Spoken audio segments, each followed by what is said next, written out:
Lideramos el camino de la opinión pública y buscamos que la cultura del debate alcance consensos y soluciones a los problemas de nuestro país.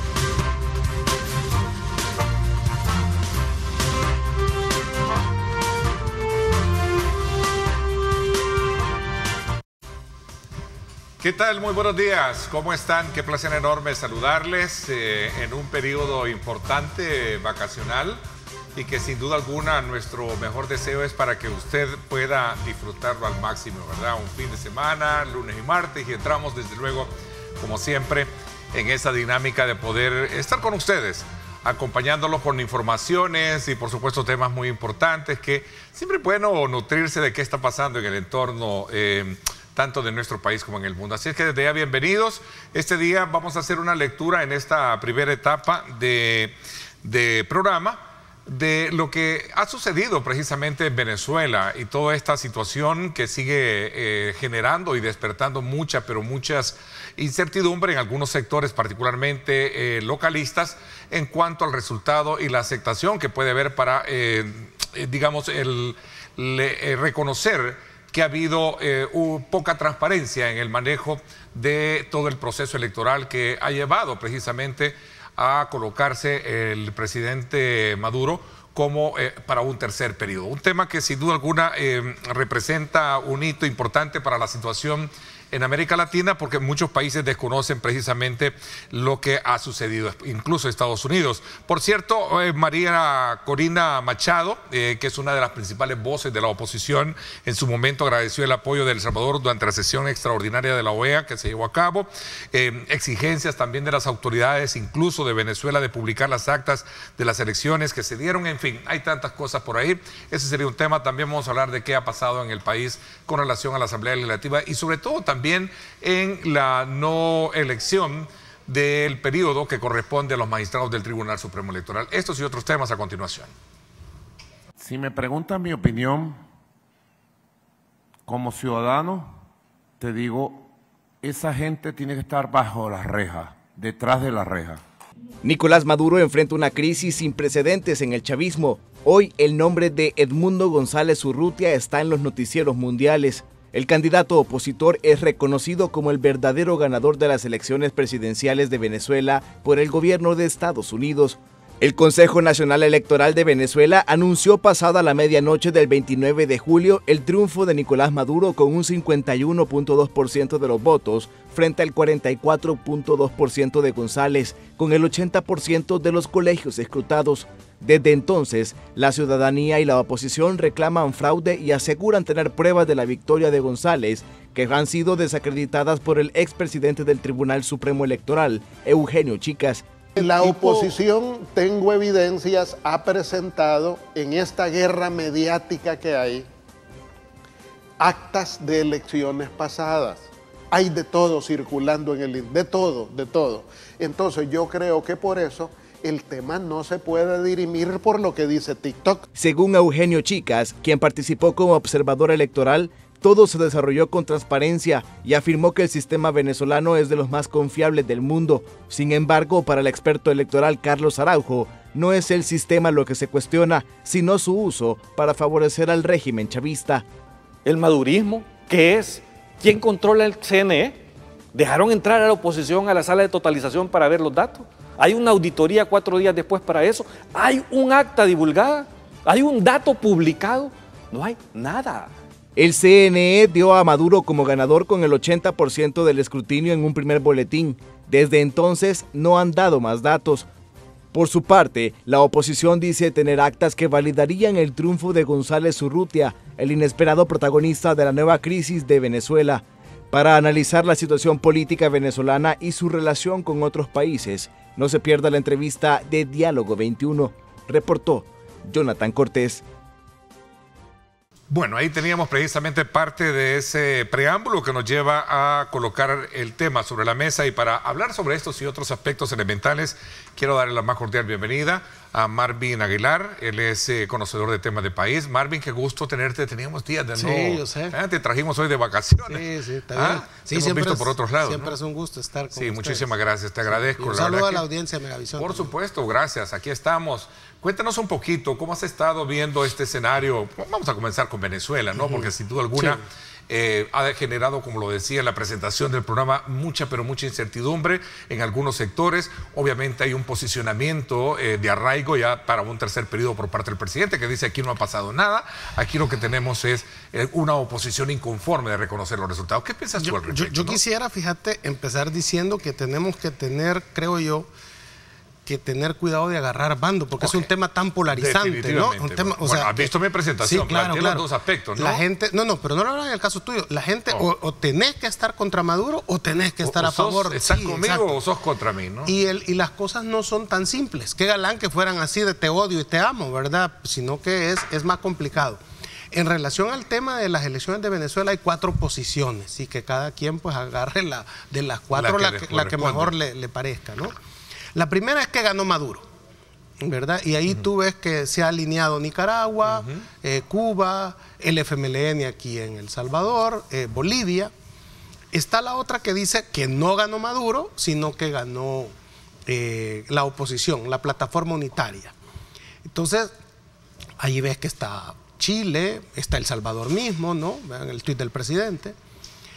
Y también ahí se ha alineado de alguna manera Estados Unidos, ha sido mucho más contundente. Lo que sucede es que Estados Unidos establece en su comunicado que al consultar con sus socios y hacer las consultas, vea, con otros sectores, todo parece indicar que ganó González, vea, que ganó la oposición, y piden que se hagan públicas las actas, que eso es, digamos, como la 4ª posición, ¿no? Le están pidiendo a la gente que esperen, en la 3ª, que esperen los resultados, y la 4ª es que se muestren las actas. Porque si te fijas, la oposición dice que ha ganado con un 70%, pero no muestra las actas. Maduro dice que ha ganado con el 51%, pero tampoco muestra las actas. Entonces, la clave va a estar aquí en que se muestren los documentos, y es parte del llamado que hace Estados Unidos, a mostrar las actas. Entonces yo creo que ese es el debate. ¿Qué es lo que ha pasado? El Consejo Nacional Electoral ha dicho que se ha tardado en dar los resultados y que no muestra las actas porque el sistema de transmisión fue hackeado. Y en ese sentido, dice, se ha rantelizado el poder estar mostrando las actas. Entonces estamos a la espera de que se presenten las actas. Yo entendería que ya incluso Maduro anunció, vea, que durante el fin de semana pasado se iban a presentar, y estamos a la espera de que le den validez todo. Ahora, bueno, se trata, perdón, Marvin, vamos a ver, de unas actas que a criterio de algunos, y especialmente la oposición, van a ser arregladas. Dice, porque ¿por qué esperar tanto tiempo? Sí. ¿Por qué esperarse tanto para poderlas presentar? Corina Machado dijo tener prácticamente casi el 80% de las actas originales, con firma, e incluso creo que también... Eso quiere decir que tendrán que coincidir con las que presente, ¿verdad? En el caso de las firmas, ¿verdad? Tendrán que coincidir las que tiene la oposición con las que tiene también el Consejo Nacional Electoral o Maduro, a quien sea al final el que las presente. Sí. Entonces creería yo que si no coinciden, ¿verdad? Y ahí van a tener que sentarse otra vez para hacer una revisión de las actas y que ambos estén de acuerdo en que son las actas o no son las actas, ¿verdad? Entonces yo también te plantearía que veo similitudes, digamos, con el país, porque hay que decir algo. La Constitución venezolana prohíbe el tercer mandato. La Constitución venezolana establece que se podrá hacer solamente 2 periodos, de 6 años cada uno. Maduro va a su tercer periodo. Y la pregunta es, ¿cómo es que Maduro llega a participar entonces en estas elecciones si la Constitución venezolana dice que no se puede? Porque hubo una resolución de la Corte Suprema de Justicia que lo habilitó para eso. Y aquí hubo un elemento todavía más interesante, fíjate. Dinamarca convoca en Barbados a firmar los acuerdos de Barbados, patrocinados por Estados Unidos y también por la Unión Europea. Estos acuerdos reconocieron, y lo firmó la oposición, de que Maduro participara. Entonces, a pesar que la Constitución decía que no, y también amparados en que había una habilitación de, digamos, de la Corte Suprema de Justicia venezolana. Entonces, podrás decir, ¿controla el chavismo la Corte Suprema de Justicia o no la controla? ¿Verdad? ¿Es independiente la Corte? ¿Le vamos a creer a esta Corte Suprema de Justicia, a estos magistrados, que sí, efectivamente, la habilitación para que Maduro vaya de candidato a un tercer periodo que la Constitución prohíbe es válida o no? Entonces, y ese es un debate interesante. Aquí habrá gente que te dirá que sí, y habrá gente que te dirá que no.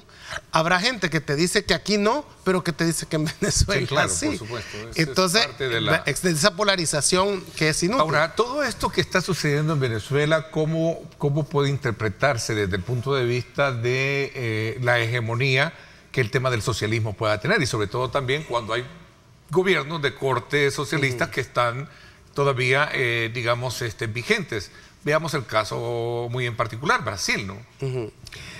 Ernesto, es que a Venezuela hay que entenderla desde la geopolítica. Venezuela tiene las reservas de petróleo más grandes del mundo. Por supuesto. Y eso es lo que va a determinar si Estados Unidos finalmente acepta a Maduro o se sienta a negociar con Maduro. Venimos el viernes, Ernesto, del viernes negro económico. Sí. A ver, sí. Esto está generando ya un miedo de recesión en Estados Unidos, que o van a parar las guerras, hablo del Medio Oriente y la de Ucrania, o va a necesitar petróleo Estados Unidos urgentemente. Y Venezuela le facilita eso. El Orinoco o Venezuela y toda su parte geográfica, y lo de Guyana. Okay. Pero le va a convenir le convendría que fuera presidente Maduro, no, obviamente. Le convendría que fuera Corina Machado, pero hay algo que no sé si tú estás al tanto, que Maduro el viernes liberó las conversaciones que han mantenido hasta ahora en secreto, ¿sí?, Estados Unidos con Venezuela en Doha, en Qatar. No, por supuesto. Entonces, ¿qué se está negociando ahí? Y que ya entró a Venezuela es la Chevron. Y también la gasera estadounidense. Es decir, había una negociación ahí que le ha permitido como el regreso, porque esa era la que estaban dominando antes. Exactamente. Entonces, Maduro les está diciendo, miren, si es que conmigo pueden negociar, yo no tengo ningún problema en sentarme a negociar. ¿Petróleo quieren? Petróleo, hablemos pues. Es un acto de astucia política decir, bueno, mire, no puedo contra ustedes, pero ustedes contra mí, Maduro mejor sabe, negociemos. Sí, porque Maduro sabe que tiene el petróleo. Y Estados Unidos no va a hacer una intervención, no va a intentar dar un golpe de Estado. Él le va a poner sanciones, sí, ya las tenía. Y está comprobado. Y hay otra cosa interesante, que si te fijas en el tema de Venezuela, no se está tratando. Y es la situación económica de Venezuela, ha mejorado mucho. Pero todo el asequivo y todo esto que tiene ahí va a ser un problema. Según el Fondo Monetario Internacional, la situación económica de Venezuela está mejor que Argentina. Y es el país que más ha crecido en la región de ellos, y también va a ser el que más va a crecer. Interesante que también la delincuencia ha disminuido. Algunos dicen que es porque hasta los delincuentes se han tenido que ir de Venezuela porque ya no hay a quien asaltar, ¿va? Pero, hay versiones de versiones, ¿no? Pero hay una... Incluso el grado de migración que tienen es grande. 8 millones, claro. 8 millones, claro. Por eso mismo. Colombia es el primer en saltar, porque el afectado que ahí pasa, y después en Panamá, en todas las regiones del Darién. Pero sí hay una realidad económica que también hay que considerarla, ¿no? Digamos, porque hay algo importante que debemos de hacer. ¿Por qué se mantiene Maduro en el poder? Por el ejército. Y el ejército, ¿por qué no lo depone? ¿Por qué no le da golpe de Estado? ¿Por qué no rechaza la continuidad de Maduro? Porque ellos sienten que el pueblo apoya a Maduro de alguna manera, o tiene un alto grado de respaldo del pueblo venezolano. Porque si no lo tuviera, los militares, créeme, ya lo hubieran depuesto del cargo. Que eso es interesante analizarlo. Eso iba a preguntarte en el tema antes, porque el otro bloque quiero ocuparlo para analizar un poco lo que sucede en nuestro país. Pero en el caso de los militares, ¿cómo ves tú? Hay quienes creen que los tienen muy bien, digamos, alineados, muy cómodos, y por consecuencia ellos no... Podemos ir a otro término, más que alineados, los tiene comprados. Claro, no lo quise decir yo, alineados los militares, o sean respetuosos de la Constitución. Entonces, el tercer mandato no se podría. Marvin Aguilar está, digamos, a favor o en contra de, tal vez no para decirte que por preferencia. ¿Tú crees que ahí no hubo un fraude? Sí, sí, como también lo hubo en El Salvador. Hay muchas coincidencias que las podemos abordar si quieres después de la pausa. Okay. Hay muchas coincidencias allá y aquí. Ok. Lo cierto es que ahora vamos a esperar qué resulta de todo este proceso que Venezuela ha embaucado la situación electoral como resultado, y vamos a seguir en espera de cuál va a ser las resoluciones en la OEA. Hubo ya pronunciamiento de países como el nuestro que en su momento han expresado precisamente su respaldo a la oposición por toda esta situación que se ha generado. Voy a hacer una pausa. Vamos a ver, en el país no hay magistrado del tribunal, no hay autoridad electoral, ¿no? Me gustaría conocer de tu persona qué piensas al respecto. ¿Qué pasó? ¿Qué pasó? Vamos a la pausa. Gracias por estar con nosotros. Regresamos en cuestión de minutos.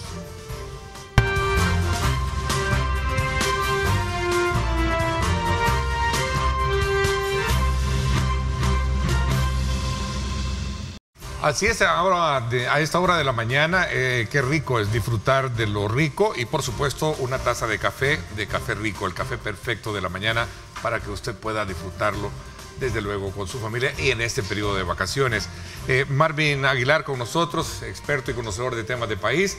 Marvin, ok, concluimos que vamos a estar a la espera cuál va a ser el seguimiento que se le va a dar a toda esta situación en Venezuela.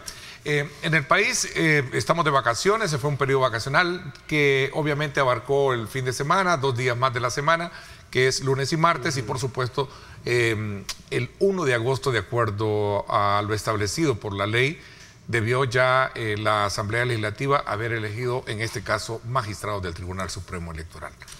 ¿Qué piensas tú?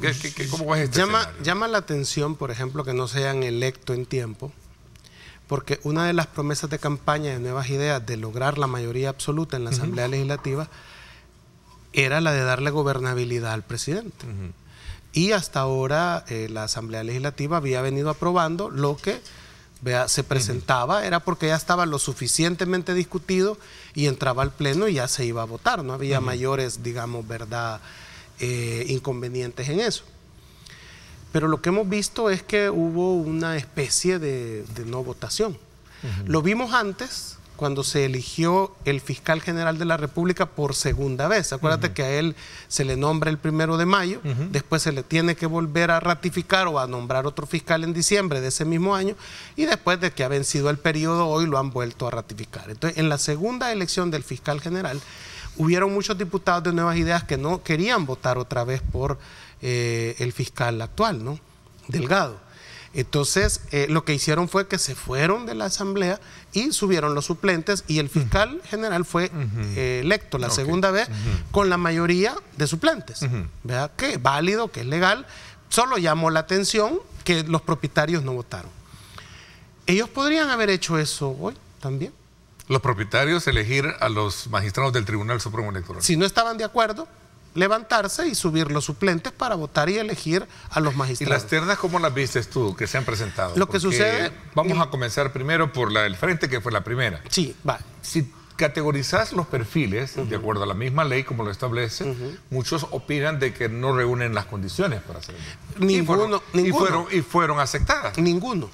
Vea, ninguno, ni las de Nuevas Ideas, ni las de Arena, ni las del FMLN, al parecer reúnen los requisitos que se esperaran. Pero eso no ha sido problema para ponerla de presidenta de la Corte de Cuentas. Por ejemplo, a una de las candidatas. Eva como candidata, ¿verdad? Sí. Va a dejar la Corte de Cuentas sin terminar el periodo, se va a pasar a otra institución. No fue problema, digamos, para elegir a la Procuradora de Derechos Humanos, tampoco. Y nunca ha sido problema, digamos, un montón de señalamientos que se hacen. No es un problema los perfiles, es un problema de situación al parecer, de voluntad política. Exacto. Entonces yo creo que lo que ha habido es, mira, los diputados están pasando por una crisis complicada a raíz de la revelación del presidente de la República del uso de sus gastos administrativos de $14,500.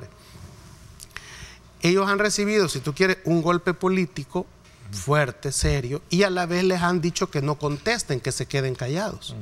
Entonces ellos no se pueden defender.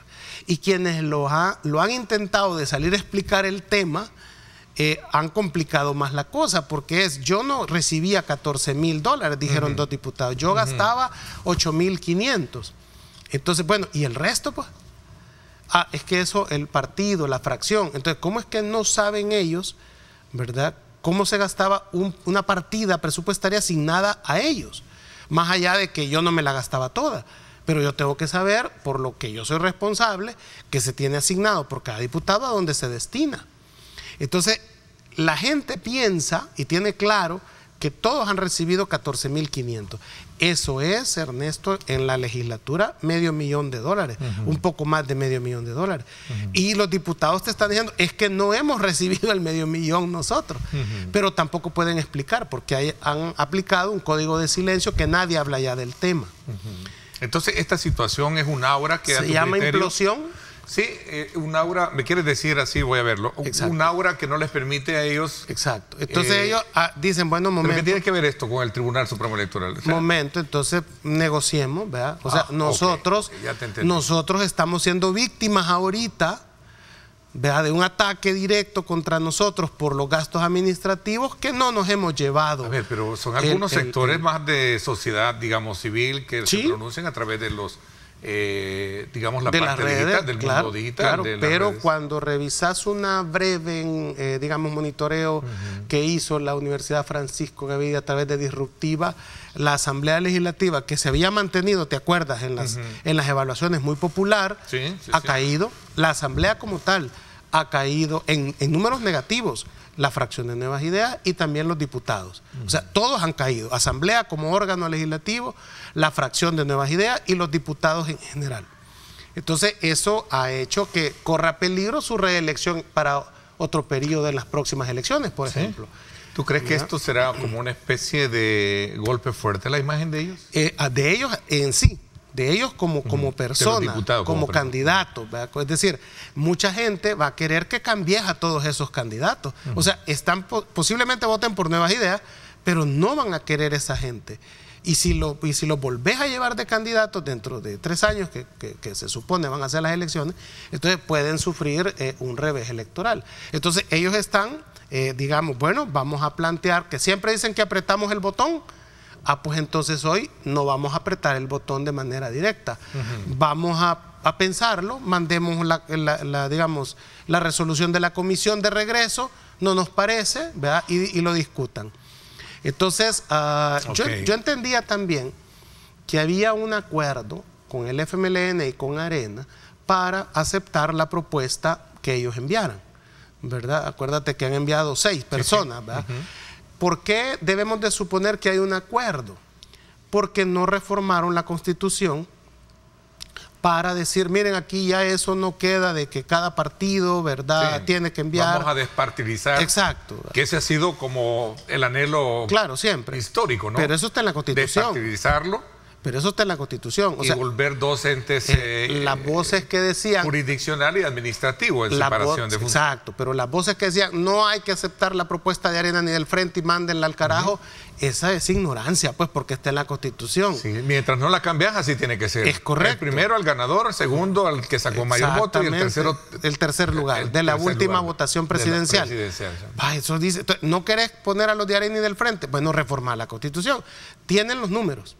Y tienen el mecanismo habilitado para que ayer ya estuviera listo eso, porque la reforma no hay que esperar una ratificación de otra asamblea. Sí, entra en vigencia. Sí. Entonces lo pudieron haber hecho. Si no lo hicieron, es que hay un acuerdo con Arena y el FMLN para aceptar, digamos, ¿verdad?, sus propuestas, tal vez con una salvedad. Eso quería preguntarte. ¿Qué crees que pudo haberse negociado? Envíame unas propuestas en las que yo esté de acuerdo. Esa es una lectura que tú extraes. Exactamente, porque no hubo reforma. Y se aceptó las propuestas de Arena y del Frente. ¿Qué era lo mejor a tu criterio, la reforma? No, era mantener las cosas como estaban, ¿verdad? Porque así dice la Constitución. Porque ¿qué pasa si quitas que ya Arena y el Frente no tienen derecho a mandar un representante? Te estás quedando con el control total del Tribunal Supremo Electoral. Y eso es lo que ha hecho Maduro. Entonces no podés estar criticando a Venezuela y estar haciendo aquí lo mismo. El CNE, aunque en la Constitución venezolana no hay 3 órganos del Estado, sino que hay 5, y el Poder Electoral es uno de esos 5, es un tipo que es del chavismo, que responde al chavismo, ¿verdad? Elvis Amoroso se llama, ¿sabes? ¿Verdad? El presidente. Sí, claro. Entonces, él es chavista. Sí, Elvis Amoroso es Exacto. el presidente del CNE. De lo que es aquí el Tribunal Supremo Electoral. ¿Qué te está diciendo toda la comunidad internacional en relación al CNE? Que está controlado por el chavismo, que no le cree. Entonces, por esa razón, ¿crees tú que es mejor que se haga valer lo que está según en la lo que la Constitución ahí establece? Porque incluso al presidente le conviene que no lo acusen que se ha tomado, igual que Maduro, interesante el punto el tema del poder electoral. Déjame ver esto. ¿Sería entonces para ti no un problema de ternas? Sí, sino no un problema de instrucción legal, sino de la calidad de las ternas que hay. No te convence. No, sino que es una decisión, es un problema, no lo tiene Arena, el Frente, lo tiene Nuevas Ideas. Quien no ha querido votar es Nuevas Ideas. Y claro, si Nuevas Ideas no vota, no puedes elegir porque es la fracción mayoritaria. Pero partiendo de la que sean todos los que no quieran votar, tampoco. Creo que lo que hay allí es una especie de discrepancia que pueda ser entre la candidata, ¿verdad? Que ha propuesto Nuevas Ideas y digamos, alguna especie de equilibrio que tenga que haber por lo que ha sucedido del gran desgaste que están teniendo por el tema de los gastos administrativos. Es decir, ¿qué solución nos van a dar a nosotros, los diputados, que estamos siendo señalados de que nos hemos apropiado un dinero? Y que como los diputados saben que no se lo han apropiado solo ellos, sino que solo han gastado una parte, como han dicho 2 diputados ya. Entonces están diciendo, repartamos responsabilidades. El que se gastó el dinero, que también de la cara, no solo nosotros que nos hemos gastado una parte. Bueno, yo creo que después de la vacación, ya esta semana, ahí por el miércoles jueves, vamos a estar viendo también nuevas, digamos, lecturas, claro, es acciones. correcto. Lastimosamente el tiempo me están diciendo que ya se nos terminó. Marvin, gracias por habernos acompañado.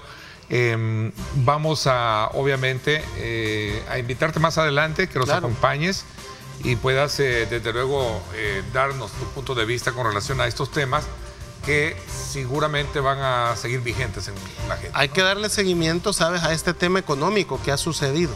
Vea el fin de semana de Japón. Y que Estados Unidos está temiendo una recesión. Exactamente, porque eso nos va a afectar a nosotros, tanto en el tema de remesas como en el comercio que mandamos a vender allá. Así es. Marvin, te agradezco muchísimo. Un gusto, Ernesto. De lo que queda de la vacación te deseo. Gracias, a ti también. Gracias, nos vamos a la pausa, quédese con nosotros. Cuando regresemos, una situación también de cómo está el país en materia epidemiológica. Vamos a hablar precisamente con un especialista en el tema. El doctor Luis Merlo nos va a acompañar para darnos las recomendaciones pertinentes en lo que resta de estos días u horas para vacacionar y desde luego cuidar nuestra salud y la de nuestros seres queridos. Pausa y regresamos con más.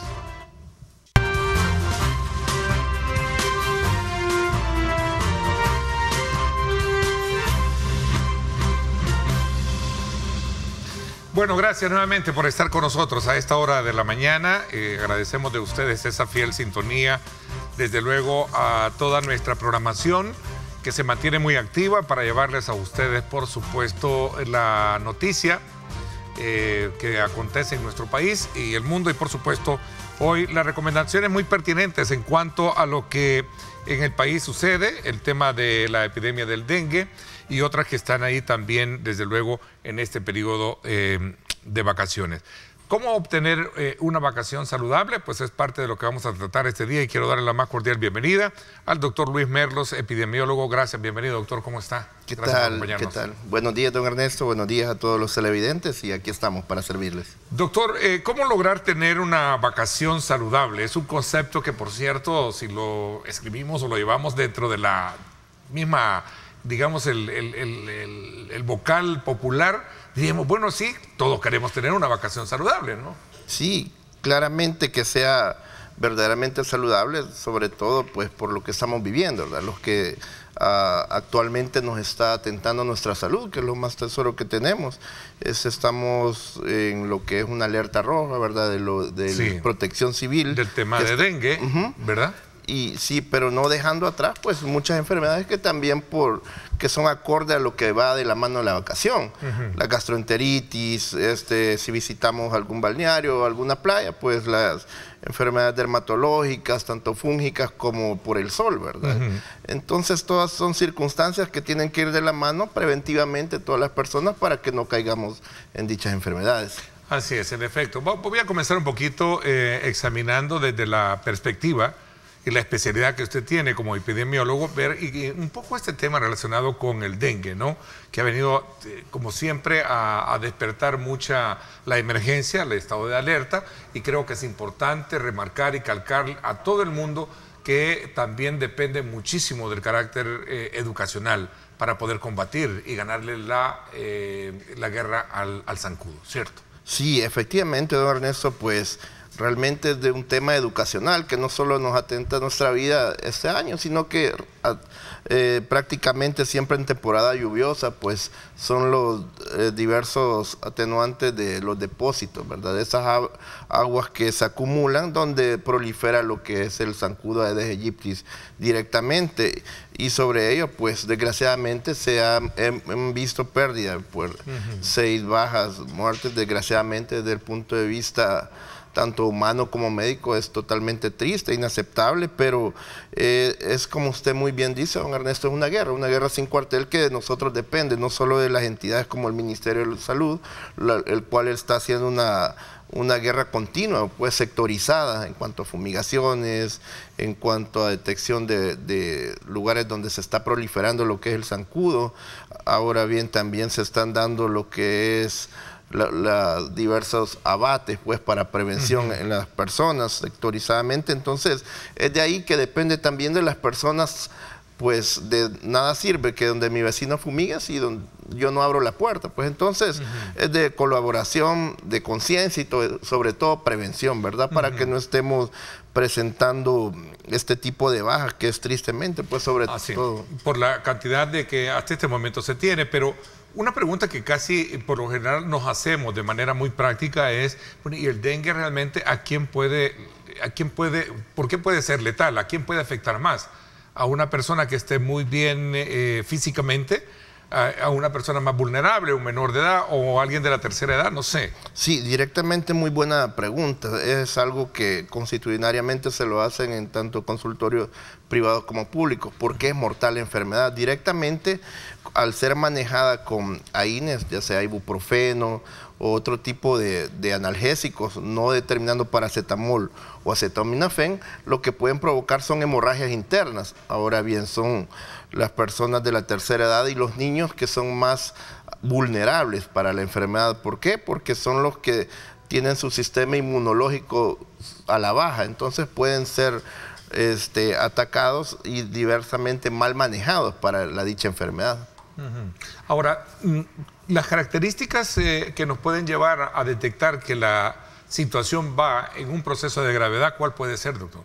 Sí, directamente. En el caso del dengue, ¿no? Sí, directamente una fiebre. Hoy en día, por la misma alerta roja, una fiebre mal manejada, directamente no se tiene que uno estar dando sus propios tratamientos, sino que acudir a un centro asistencial directamente. Pero en sí los síntomas, pues la fiebre no cuantificada, las cefaleas o dolor de cabeza, las mialgias, artralgias, dolor muscular. Pues. Erupciones en la piel tengo ahí también, miren lo que dice el Ministerio de Salud. Sí, definitivamente son sarpullido, lo que es el conocido como rash, ¿verdad? Y desgraciadamente ya cuando hay un tipo de sangrado en cuanto a mucosas, tanto epistaxis, que es nasal, o otro tipo de sangrado, pues ya es un signo completamente de alarma. Y estas características pueden variar según, digamos, un componente o de la especie de dengue que se tenga, porque está el dengue hemorrágico, el dengue que también a lo mejor no cause este tipo normal, ¿verdad? Y el normal, que se le conoce así, ¿no? Está el hemorrágico y el normal. Sí. ¿Varían estos síntomas? Sí, directamente lo que siempre va acompañado es la fiebre, pero la variación directa en la clasificación según la OMS es el dengue hemorrágico, la el sangrado diverso, tanto nasal como a nivel de mucosa, sobre todo bucales.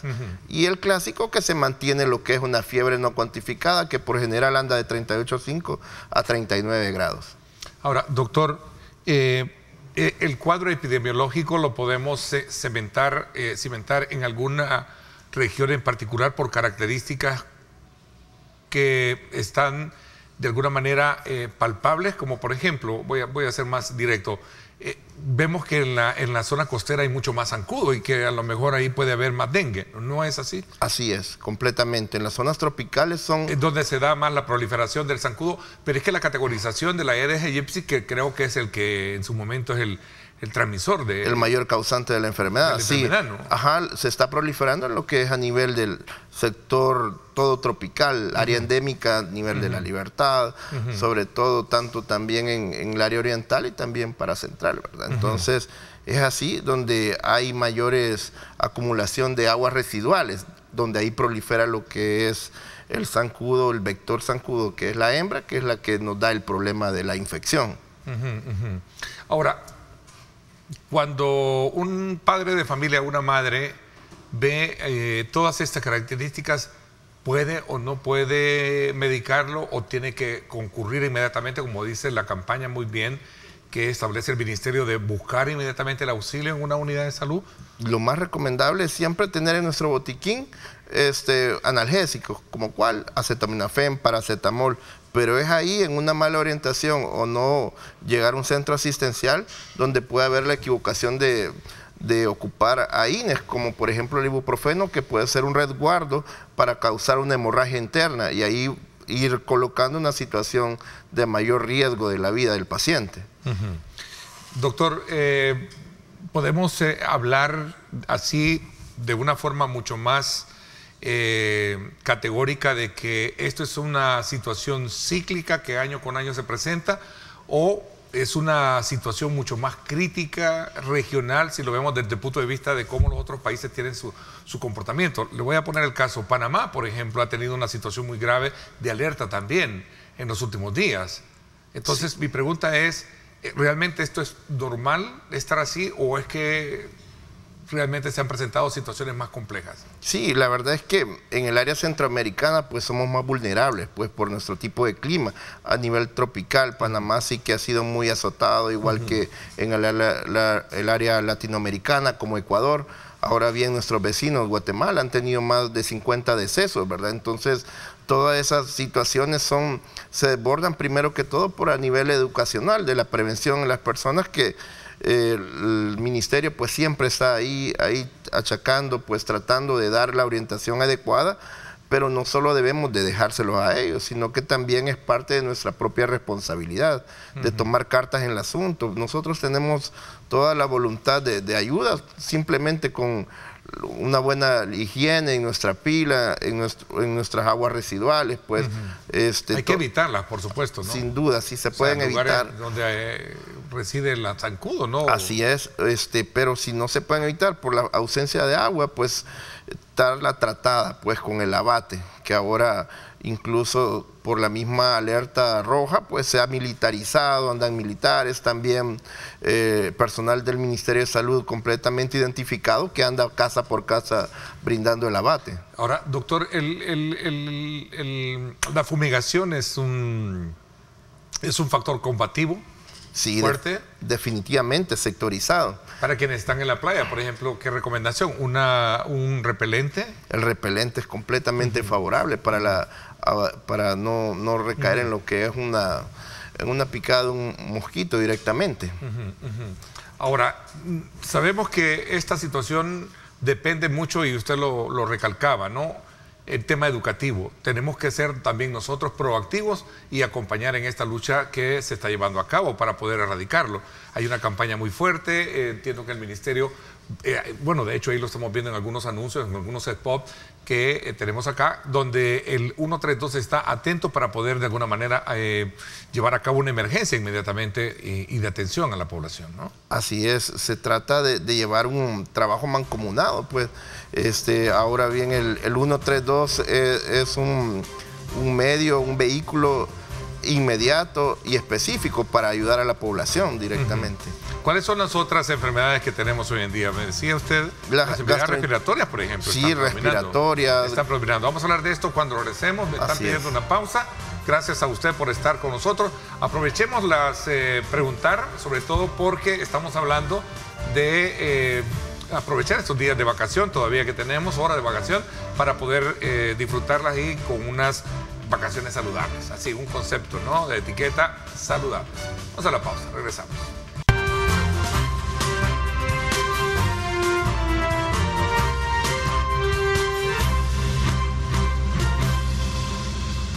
Bueno, gracias nuevamente. Vamos a aprovechar estos minutos que nos quedan también para hablar de otras enfermedades y cómo prevenirlas hoy en este periodo que tenemos de 2 días todavía de vacaciones, doctor. Así es.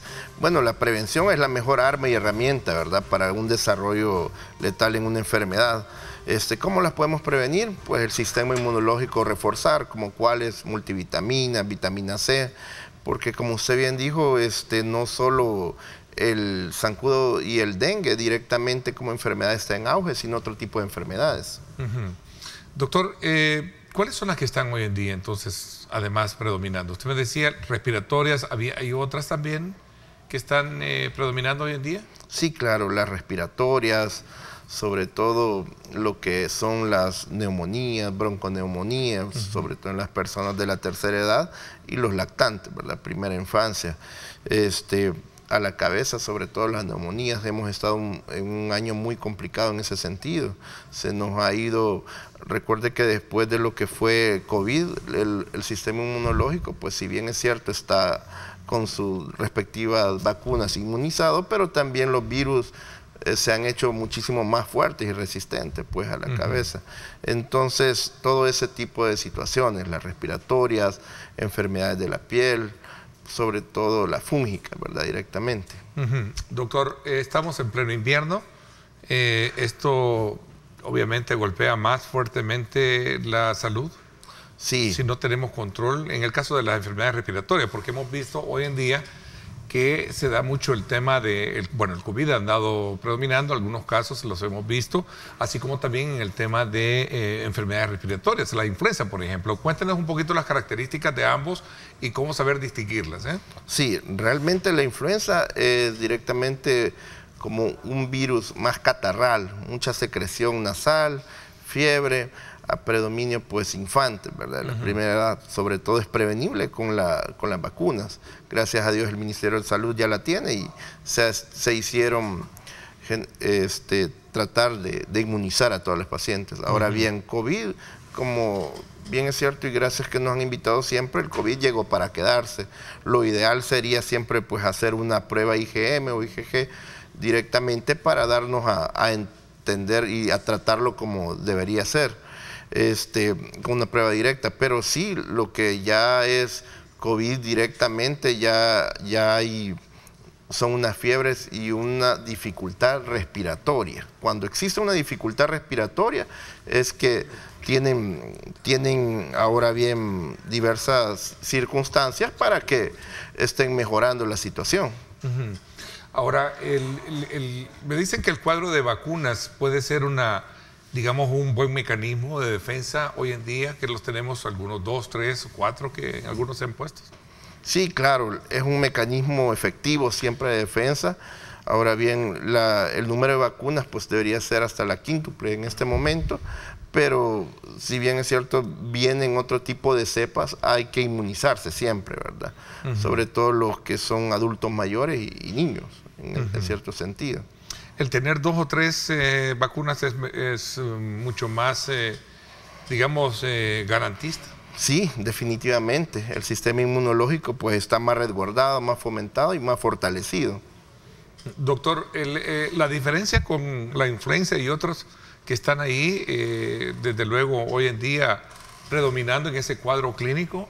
Sí, o epidemiológico, perdón. Sí, la verdad es de que ahora la influenza ha sido un porcentaje muchísimo más alto, ¿verdad? Pero lo importante acá es un diagnóstico directo y definitivo. Gracias a Dios ya tenemos esa prueba, lo que es directa, ¿verdad? Que centros, laboratorios y también el mismo ministerio cuenta con ella, que cuando hay un tipo de duda del diagnóstico, pues se hace directamente y ahí se empareja la situación. En cuanto a la influenza, pues también existe ese sistema inmunológico de laboratorio que se da directamente, pero es más dirigido a nivel catarral y de secreción nasal. Pero eso puede también ser un cuadro normal a la hora de poderlo identificar. Por eso yo le decía, ¿cómo saber diferenciar? Porque ahí hay un televidente que pregunta, bueno, ¿cómo saber si yo tengo COVID, cómo tengo una influenza normal o es un proceso gripal de la época? Sí, sobre todo cuando hay una dificultad respiratoria es donde entra el margen de la duda, es donde se invita a uno como médico a hacerse directamente la prueba COVID, ¿verdad? El serotipo. ¿Es vigente todavía esa prueba? Todavía está vigente. Y digo, vigente en el sentido de que muchos, ¿se acuerdan? Bueno, en el contexto de la situación del COVID hace 3 años, 3 o 4, creo que sí. 4. 2019 fue, ¿verdad? Así es. Bueno, partamos de que todo el mundo decía, bueno, esto es nuevo, vienen las vacunas y todo lo que hay que hacerse es algo que nos sorprendió a propios y extraños. ¿Sigue siendo certero el tema de la prueba? Sí, definitivamente. Hoy directamente lo que se ha quedado un poquito más atrás es el hisopado, ¿verdad? Que era aquella prueba incómoda que nos sometíamos. Ahora está un serotipo que se puede hacer a nivel sanguíneo, se saca como un tipeo sanguíneo y ahí es directamente donde se le da el antígeno, ya sea positivo o negativo. Preguntan acá cómo está el cuadro de las enfermedades diarreicas, doctor. Sí, en alza también. Es de la que va en tercer tipo. Ahorita estaba el dengue primero, segundo enfermedades respiratorias y tercera gastrointestinales. Entonces es una invitación, ¿verdad?, a todos los televidentes de mantener la prevención en cuanto al lavado de manos, específicamente recuerden lo que es el alcohol gel también, todo eso, pues, y de manera preventiva, si no podemos, se da el sistema de la fiesta, ¿verdad?, directamente. Entonces, pues siempre cargar nuestro alcohol gel preventivamente nos va a sacar adelante nuestra salud. Doctor, ¿hay suficientemente controles sanitarios para poder, o qué recomendaciones podemos dar a aquel que nos está viendo a lo mejor en la playa y que piensa también a lo mejor salir a divertirse al parque de diversiones? Porque es ahí donde hay una aglomeración de personas y a veces el tema de la salubridad parece que pasa por alto, ¿no? Sí, don Ernesto, definitivamente el hacinamiento, los lugares de aglomeración es donde van a proliferar lo que son los virus, ¿verdad? Siempre a nivel catarral o cualquier tipo de virus. Entonces, nunca está de más para preservar la salud, la prevención, lo que estábamos hablando, el lavado de manos, el alcohol gel, y lo ideal sería pues ocupar una barrera de prevención que son las mascarillas, pues nunca está de más. De hecho, COVID-19 nos enseñó que era un utensilio que tuvo que haber llegado para quedarse, lo que son las mascarillas. En el tema de las piscinas me preguntan acá, ¿qué cuidado se debe de tener? Sobre todo porque muchos piensan viajar a visitar ríos, piscinas y por supuesto el mar, ¿verdad? Sí, directamente en lo que son este tipo de, bueno, más que todo bañarnos en hora que no esté el sol latente, pues que no esté muy fuerte para evitar esas quemaduras. También los bloqueadores solares, también es después de nuestro baño, pues el secado de nuestros pies, para que no proliferen lo que son las fúngicas que estábamos hablando, que son los honguitos que siempre se presentan en nuestros hijos, y también que no bañarnos en horas nocturnas, pues para que no proliferar algún tipo de enfermedad respiratoria. El caso de hongos, entonces, son muy predominantes también. Así es. Digamos, en periodos como estos, o es porque seguramente también se da por la época de invierno, ¿no? Así es, la época de invierno nos ayuda a proliferar ese tipo de... Esa está en la quinta grupo hectario del porcentaje epidemiológico de la época. Ok, a ver, antes de cerrar el programa, quiero aprovechar su presencia para que podamos exhortarle a la población, si piensa salir, llevar su propio kit o su botiquín, y qué es lo que debe dar de una forma, digamos, en prioridad, doctor. Sí, definitivamente es un utensilio, don Ernesto, muy importante, un botiquín. Pues básicamente lo que debe tener es analgésicos, como que acetaminofén, paracetamol, tiene que tener su propia agua oxigenada, alcohol, el alcohol gel pues definitivamente, esparadrapo, también curitas, lo que es un antiséptico como cual, el jabón yodado, ¿verdad?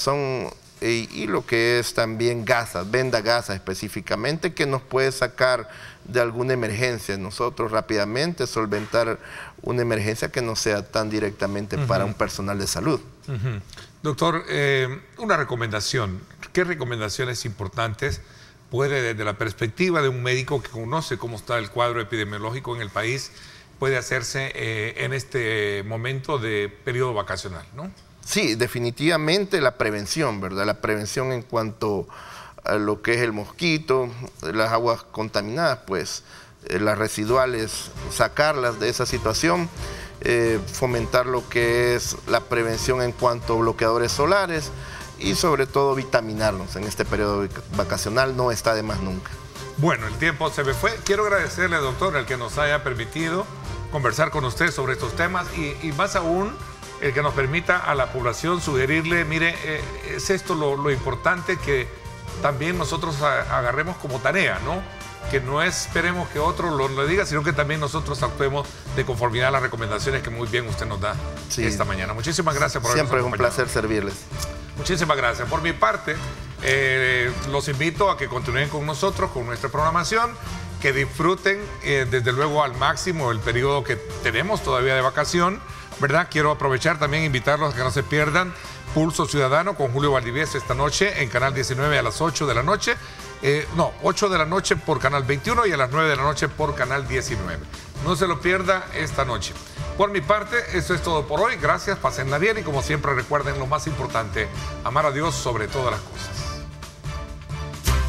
Lideramos el camino de la opinión pública y buscamos que la cultura del debate alcance consensos y soluciones a los problemas de nuestro país.